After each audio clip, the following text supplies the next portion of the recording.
Hi again, G and Dainty here, and this is video 3 and the final video in the series of why B2B lead generation fails.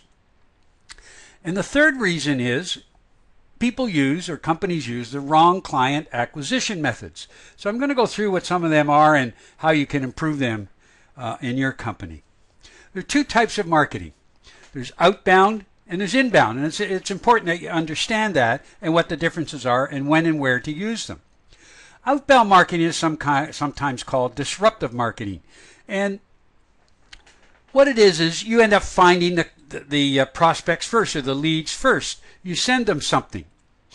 You contact them without permission. And of course, the biggest one for doing this is cold calling, where people will cold call a company, depending on who it is, and give their little spiel. And it doesn't work anymore. As I mentioned earlier, I've talked to dozens of CIOs over the past few months and years, and none of them accept cold calls anymore. Absolutely none of them. And I'll go through why in a second.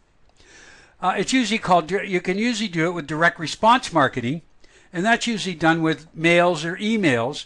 If you're not using your phone for cold calling, you can also use mailings and emails. Direct response says, hey, I've got something for you. If you fill out this form, I'll send it to you. So that's a little bit better than cold calling, certainly, but it still is disruptive, and it's outbound and it is disruptive. So what you're then asking them to do is to give you permission to send them things, send them ideas, and send them a particular, whether it's a white paper or a fact sheet, or possibly send them to your website on signups. And usually now, and of course nowadays, if you send somebody something, whether through emails or mailings, they're going to go to your website anyway. We're going to talk about that a little later in the presentation. So why not outbound? Well, as I mentioned before, it's disruptive. And it's annoying. That's why they have don't call lists, particularly for consumers, not so much for businesses. Pretty hard to do that because most businesses have so many phone numbers, but it's annoying to the people that you're calling, and it's disruptive, and they don't want to be disruptive. There's enough things in the world today disrupting, and what is it? Some people say I see 2,000 advertisements a day. I don't know how you do that many, but they're presented with that, whether they see them or not, in many different ways, through driving to work or through listening to the radio, through TV, and also through your every time you go on the web. They don't need what you're selling, okay? So if you're cold calling particularly, 99.9% of the time that people don't need, well, maybe it's 96% of the time or 97%, but usually they don't need what you sell, so the hit rate is very low, so why do it anyway? And a lot of times people call the wrong person, or there's a gatekeeper in the way and they don't know how to get through them. So they're talking to the wrong person most of the time. 99% of the time they're talking to the wrong person, not up high enough on the ladder. And worst of all, they're asking the wrong questions to the wrong person. So two wrongs never make a right. And so obviously that's why it's not effective. Some people say it is effective, but their hit rate's still like 2 or 3%. And it takes a lot of time and effort to do it. Outbound marketing does work best, though, if you have something relevant to say to the right person. Okay? So what does that mean? Well, it means that if you've got, let's go back here for a sec. If you have something relevant to say, as an example, let's suppose you sell a software system that people aren't using, and it can really help their business because you sold it to 2 or 3, whatever the number is. Let's say it's a relatively small number of clients that you have. It's a new system that can really help them. It can help them, and there are absolute benefits to it. There's the right value proposition to it. That's when you can do it. Now you have to word it properly so that you get their attention, and so that it's you set up, and you're not trying to sell them something. You're just trying to set up a meeting with them to talk to them about it and get some more information from them to see if they really are the right fit. And they don't mind doing that then, okay? If you can give them a good idea, a good value proposition about why they should talk to you, and it's relevant to them, then you're going to get the right person. So that's when outbound works best. Inbound is called permission marketing. And it works, which means you collect the visitor's contact information for further communications with them. And then, of course, it becomes outbound marketing, through emails or or through mailings. But then, of course, they've given you permission. So it's not disruptive anymore because they've given you permission. So direct response marketing is usually the way it works, in the sense that even if they find you first, they've downloaded a white paper or a fact sheet or a piece of software, whatever it is, from your website or from a mailing and from an email, and they're interested in what you're offering. And it can be done through blogs. Obviously, I think a blog is very important. Social media, and we're going to talk about that in a sec. Forums, different forums that you can go on, like LinkedIn, and we'll talk about that in a sec too. And you can make comments, and people like what you say, and so they'll look you up. Communities, there's many communities out there that you can join and be a part of and contribute to and give them content and go from there. And of course your website, and I'm going to talk about your website because it's the most important thing in any inbound marketing. So why is your website your best marketer? Well, for one thing, it's the new address of your business. When people say, where is your business? You don't say 123 Main Street anymore. You say www.mywebsite.com, mycompanywebsite.com. So it's the new address of your business, okay? It's not, people don't care where your physical address is anymore, because most of us, like myself, work out of our homes. And we don't need it. And even companies that are good size now, they'll have a virtual company. And I've got a physical address, and everybody should have one, obviously. But mostly people don't care because they don't send you anything. Everything can be done over the internet now, including getting payments, which are nice.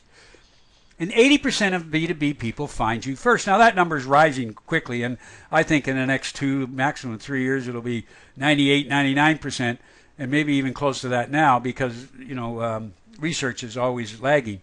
But 80% of B2B companies find you first. And then it's usually done in a Google search, like 85, 87% of these are Google searches. And what does Google do? It takes them to your website. And if you're doing it, of course, it takes you to their website. So that's why you need to have your address and other things about Google too.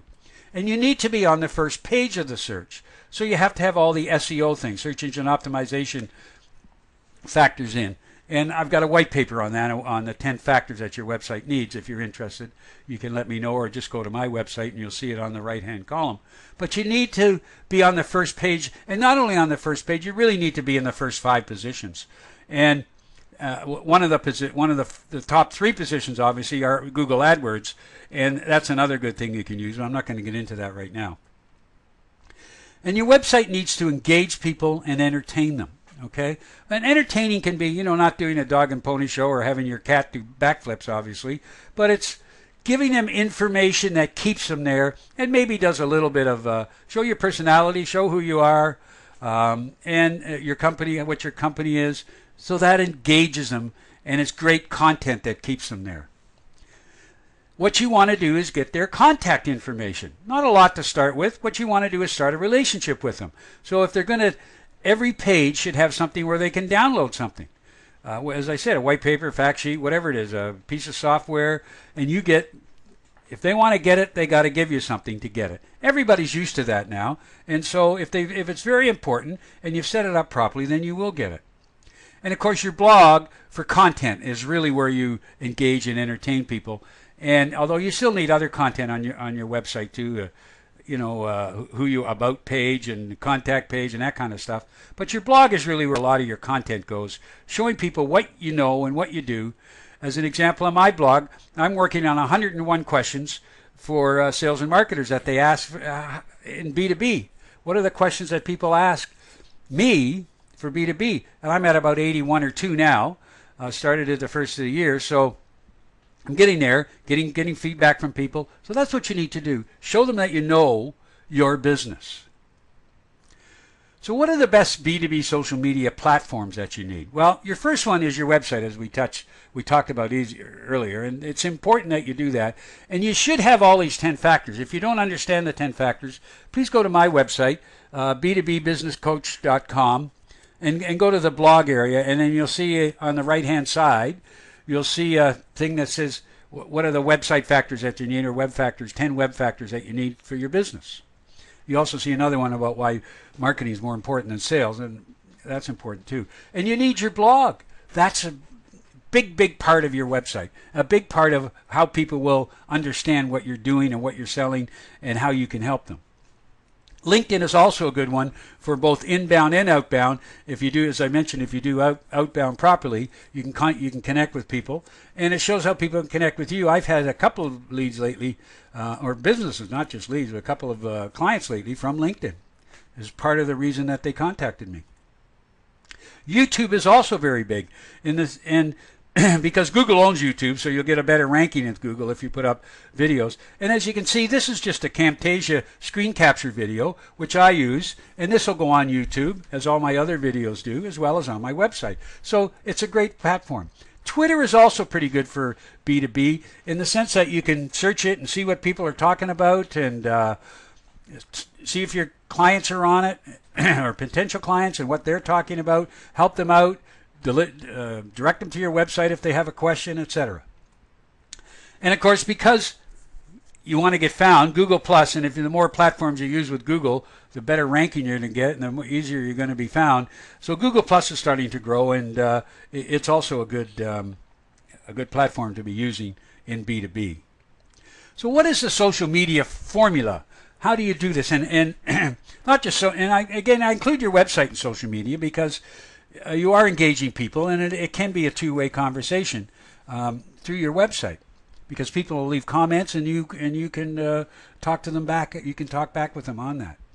So here's the formula. You want to attract leads and convert them into sales, okay? And you've got a magnet that draws in these leads through your sales funnel, whether it's Twitter or YouTube or LinkedIn, your website, WordPress. I'm not big on Facebook, although some B2B people have been using it. And of course, we talked about Google Plus.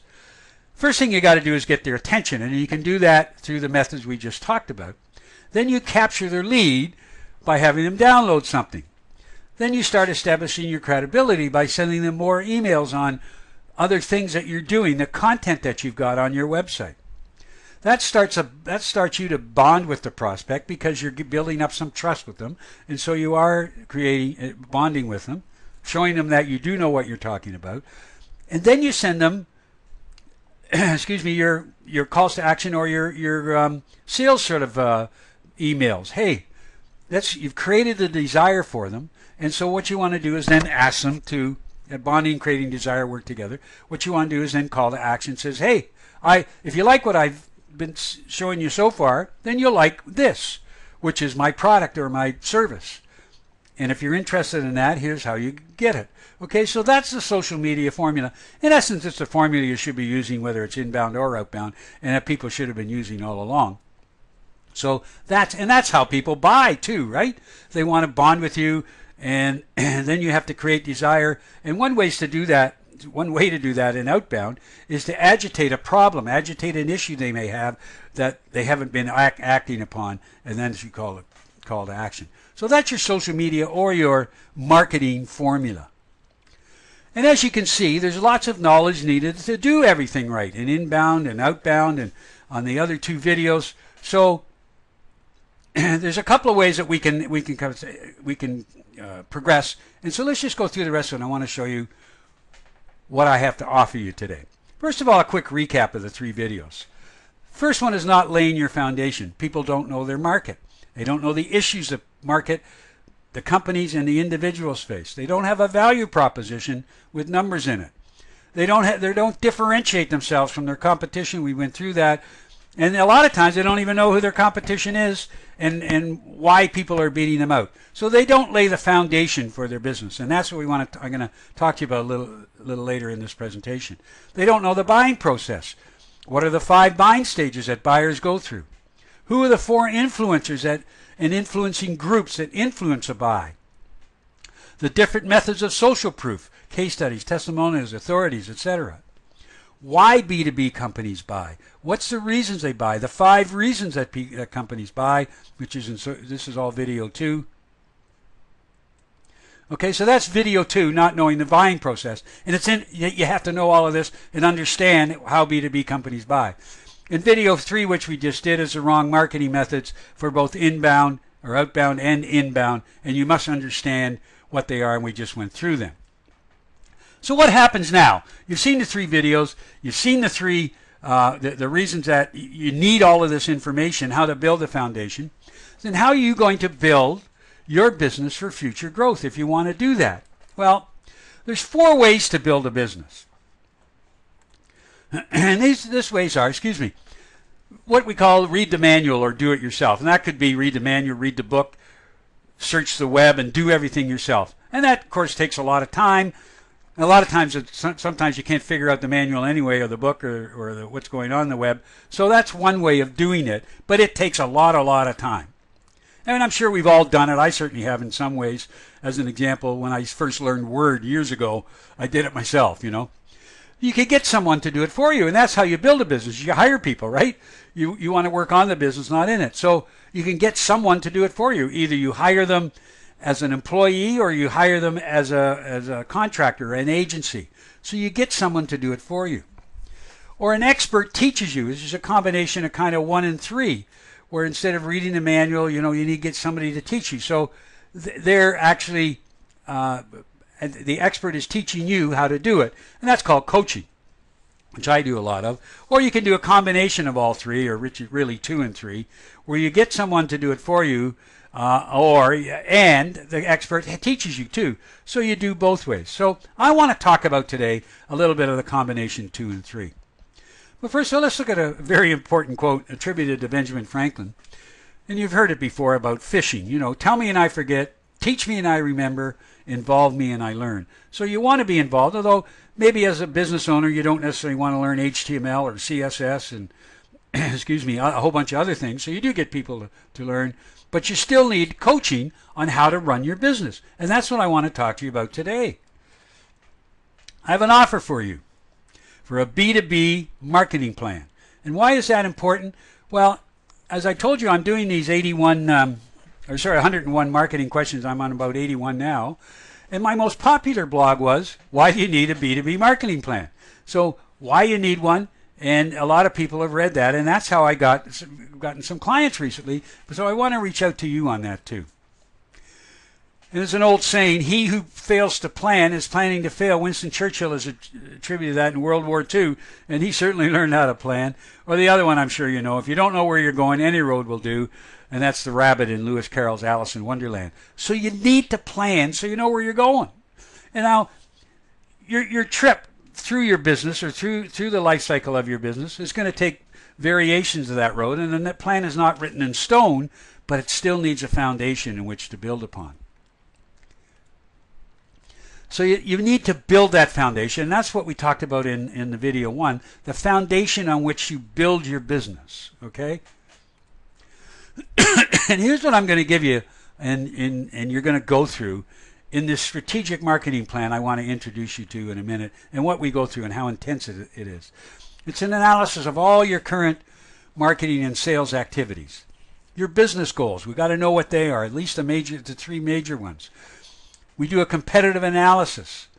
Completed buyer personas, both company and all influencers, okay? You got to know both of those, the company and the people involved. What differentiates you? What's your value proposition?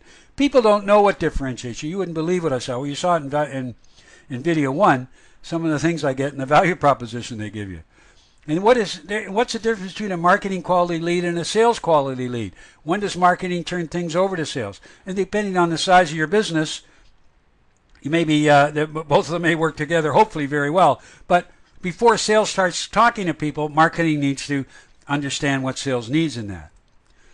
The definition of your key performance indicators, that's kind of part of your goals. How do you achieve your goals? And as an example, in leads, what's a marketing lead and what's a sales lead? So that's a key performance indicator. We're going to do a campaign development strategy, how you're going to move, particularly when you have new products or a pay-per-click campaign. What's the best strategy to use? What's your best traffic strategy for bringing people in through inbound? Search engine optimization, blogging, social media. Talked about what they are, but what's the best strategy and tactics to use in converting people? What's your lead conversion strategy? Once you get a lead, how do you convert that to a prospect and then to a client for your sales funnel? And it's got to be aligned with your prospect client or buying process. What's your sales strategy? Your marketing automation. What CRM do you use? Sales and Marketing alignment, how are they aligned? And then marketing analytics and reporting plans. But that's not all. Plus, templates for everything on all of this so that you've got everything. It's not just, hey, let's talk about it. You're going to get templates for everything so that you know what you're doing. You've got everything filled out. And I lead you through all of this. And plus you get a full marketing planning session. And depending on the size of your company and how many people would be in that, could be anywhere from 3 hours to 8, 10 hours. So all of that's included in your full marketing, in your strategic marketing plan, everything you get on that. So you're probably asking, and so you'll have a complete blueprint of how to grow your business the right way. Lay the foundation, like building a house in some respects, as we say. You can't build a bedroom before you build a foundation. And this is the blueprint. You need a blueprint to build a house. You need the foundation. And that's what you're going to get. And you're going to build it the right way based on how we go through this marketing plan. I'm going to teach you how to do everything. And then you're going to have everything written down in templates, easy to find, easy to refer to. Make it easy for you to do. As I say, you can do it yourself, but it could take forever. Why not have an expert lead you through it? So you may be asking, what's the cost of the program? Well, regular fee is $3,500, but I want to introduce you to a special here where you're only going to pay $2,500, a savings of $1,000. But, however, if you register before September 28th, you pay only $1,897 because we're going to start the program on October 1st. So I need everybody to be registered before then so that I know who I'm working with and how we're going to proceed. So what does you get out of this? Well, you're going to get a bonus from $3,500 to $1,897. That's a $1,600 off, or a 46% discount from what I normally charge. You're going to get free access to me for 1 month through not only as we go through the everything in the planning session, but emails and face-to-face, and that's a minimum $5,000 value, and that's the minimum I charge for working with companies, on a monthly basis. So that's what that is worth. And then any agency work, if you decide to work with me afterwards on the business that I run, which is helping you even further as we with the tactics and strategies and everything as we move forward, then the first month will have that amount, the $1,897, contributed towards that. So in essence, you're going to get all of this for free if we keep working together. So you pay only $1,897. You get bonuses worth $6,600, and you don't pay at all for the business plan if we keep, marketing plan. It's not a business plan, it's a marketing plan. They're different. If we keep going. So it's a great value for you, and I'm going to help you grow your business the right way. Okay? So that's the value you're going to get out of it. Plus you're going to have a blueprint on how to build your business. So why do it now?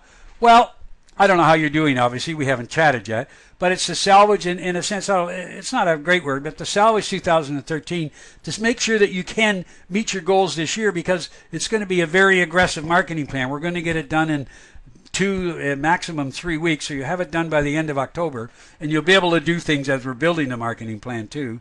And at the same time, you're going to be ready to conquer 2014. So you're going to hit the road running in 2014. Going to help you try and finish and achieve your goals for this year, although you may have to cut them back a little bit because you only have 2 or 3 months to work on it, 2.5 months to work on it. But you can work on it, you can get it, because a lot of people buy at the end of the year because they haven't reached their goals, and so they want to know how to do that, and that they'd be your clients, okay? So that's why you do it now. However, I can't work with everybody. Obviously, I can't... if I had 50 people, I couldn't do this right and help each one of them individually. I can work with 5 companies. So I have to I have to keep it to 5 companies so that I can really get involved and help you do this. Okay, as you can see, it's not a huge amount of money for me, just under $10,000. And hopefully with 1 or 2 or all of you, I can work with you more and get my company involved and all my people involved in helping you grow your business further. But that's all I can do. So I can work with 5 companies. So what I need you to do, if you're interested, is this. I want you to send me an email to ian@b2bbusinesscoach.com. And all I want to do is in the subject area of the email, put in strategic marketing plan, and then send me your email and say, hi Ian, I'd like to work with you on this or want more information. And I'm going to send you a quick questionnaire of 5 questions that I need to know to see if we can work together, to see if it's possible. By the way, unless you've got funding, startups really aren't, because this is going to cost you some money, and startups aren't really a big interest to me unless you've got some funding and you're willing to go forward, okay? So, because it's going to cost you almost $2,000, and a lot of startups don't even have that much. So, if you're a startup, you should have an ongoing business, but you've got some struggles with it, and you want to be able to take it to the next level, and I'm going to show you how to do that in a very, very quick way and method by putting all of this together for you. So send me an email, put strategic marketing plan in the subject area, and I'll get that questionnaire out to you as soon as I get that, knowing that you're interested in working with me, and then you'll answer it quickly, and we'll set up a time when we get started. If you have any questions, again, don't hesitate to email me here, and I look forward to hearing from you. More importantly, I look forward to working from you. Thanks a lot.